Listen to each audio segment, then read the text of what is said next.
This is चाम। और कुछ अर्सा पहले चाम के साथ एक सानिया पेश आया, जिसके बाद से चाम की ट्रेंड ऐसी से ऐसी हो गई।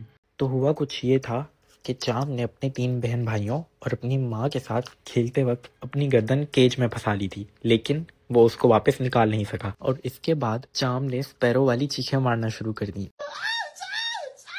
और चाम की चीखें सुन के बाकी मुर्गे मुर्गियों ने सोचा क्यों ना अपने जूडो कराटे के मूव इस बेचारे चूजे पे आजमा लिए जाएं। तो उन्होंने ऐसा ही किया, और जिसके रिजल्ट में चाम के सिर पे ये तमगा इम्तियाज आ गया।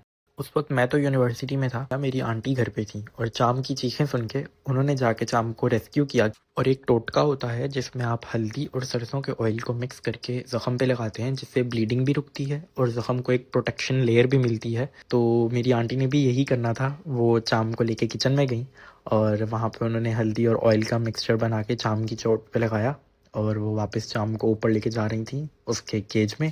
लेकिन मीनवाइल मेरी मदर किचन में आई और उन्होंने देखा कि शेल्फ पे रेड चिली पाउडर का बॉक्स पड़ा है। तो उन्होंने मेरी आंटी से पूछा कि आपने ये लाल मिर्च ओपन क्यों रख दी है। तो आंटी ने कहा कि नहीं, ये तो हल्दी है। लेकिन जब उन्होंने उसको क्रॉस चेक किया तो वो रेड चिली पाउडर ही था।